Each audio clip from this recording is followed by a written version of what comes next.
ملګرو په څنګ کې چې کومه جنۍ درته ښکاري دا له 6 کلونه په دغه جیل کې اوسېږي.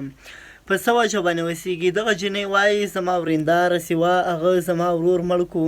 نو ما بعد کې بیا د دغې جنۍ ورور مړ کړو، د خپله ورېنداره ښیي، د دې بدل مې واخیستو. نو بیا عدالت هغه ونیوله، ګرفتاره یې کړله، هغې ته یې سزا ورکړله. له 6 کلو راهیسې په دغه جیل کې اوسېږي. نو په دغه جیل کې دا څه کوي، کم کارونه کوي او د دې سزا څومره پاتې ده او دا به کله رها کېږي. نو دا ګرده مکمل معلومات د دغه جنۍ له خولې نه اورو. نو ملګرو راځئ دغه ویډیو مکمله راسره وګورئ چې دغه جنۍ په خپل ورور باندې غیرت کړی دی، د خپل ورور وار یې اخیستی دی، بدل یې اخیستی دی او د 6 کلونو راهیسې دا په جیل کې اوسېږي. نو ملګرو راځئ دغه ویډیو له اخره وګورو، د دې له خولې نه واورو چې دا څه وایي. نو راځئ مکمله ویډیو وګورو. بس بچو سره مې دا خبرې کېږي، زه وایم چې بس په زړه مې هېڅ ارمان نشته چې خپلو ماشومانو ته لاړه شمه. خو بس دا زه د ډېرې مجبورۍ نه جیل ته راغلی یم، ولې چې زما ورندار خپل خاوند مړ کړی وه.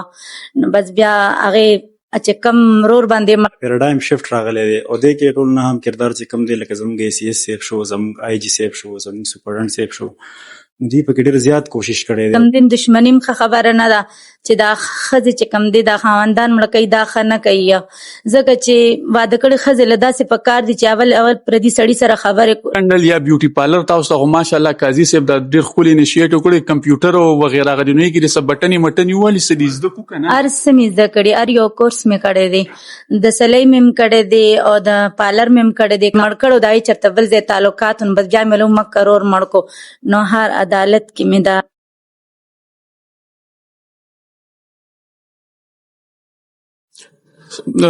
څنګه تاسو ښه شکر الحمدلله څه دي زده کړو په دې ماشاءالله ماشین ته خو ناسته یې او بس شکر دی. بس زما دا 6 کال دی، زه دا سلۍ کوم او په دې خپل ټایم تېروم. زما ماشومان یتیمخانه کې دي، هغوی ته هم خرچلیږم او خپل ځان هم پرې دلته ساتم. او په څه کې راغلي یې جیل نه؟ د رور بدله مې اخیستې ده.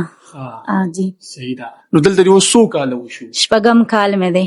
صحیح. نو په دې 6 کالو کې د څه څه زده کړو؟ کپړې ګنډل یا بیوټي پارلر تاسو ته خو ماشاءالله قاضي صاحب دا ډېر ښکلي انیشیټیو کړی، کمپیوټر او وغیره هغه دنیوي کې د څه بټنې مټنې والي څه دي زده کړو که نه؟ هر څه مې زده کړي، هر یو کورس مې کړی دی، د سلۍ مې هم کړی دی او د پارلر مې هم کړی دی، کمپیوټر کورس هم لګیا یم کومه او 9 10 مې هم پاس کو، 11 مې هم پاس کو او اوس په 12 کوم انشاءالله.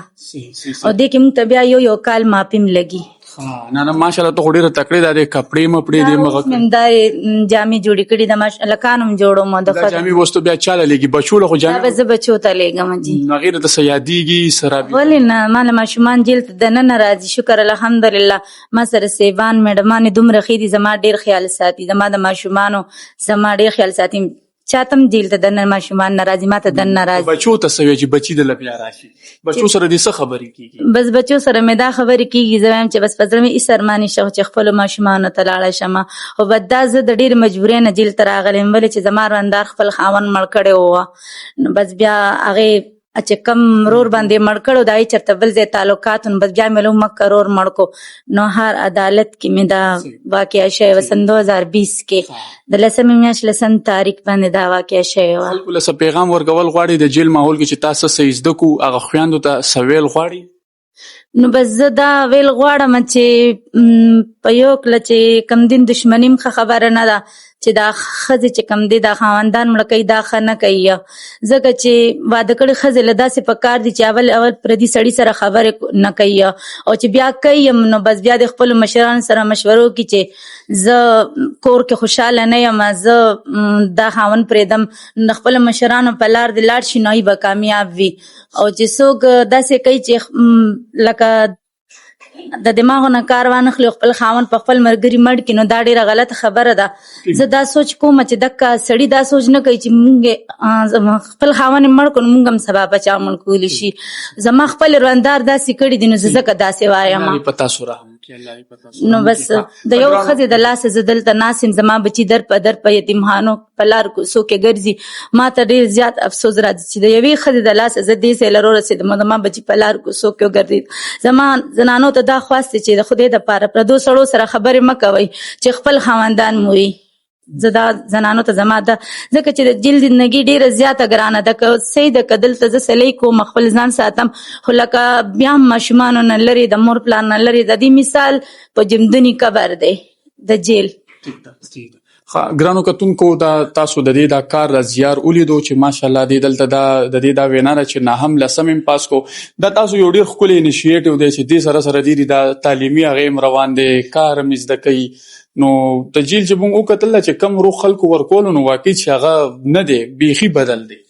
جی بالکل د جیل روح بالکل بدل شوی دی یو پیراډایم شفت راغلی دی او دې کې ټول نه هم کردار چې کم دی لکه زموږ سی ایس صاحب شو زموږ آی جی صاحب شو زموږ سپرډنټ صاحب شو دوی په کې ډېر زیات کوشش کړی دی او ډېر زیات لکه مطلب په دې باندې چې کم دی لکه ایکسپنډیچر راغلی ایکسپنس راغلی خو هغوی وایي چې د خلکو کریکشن وشي اصلاح وشي د دې لپاره چې کم دی موږ لږ دا مختلف پروګرام سټارټ کړی دي.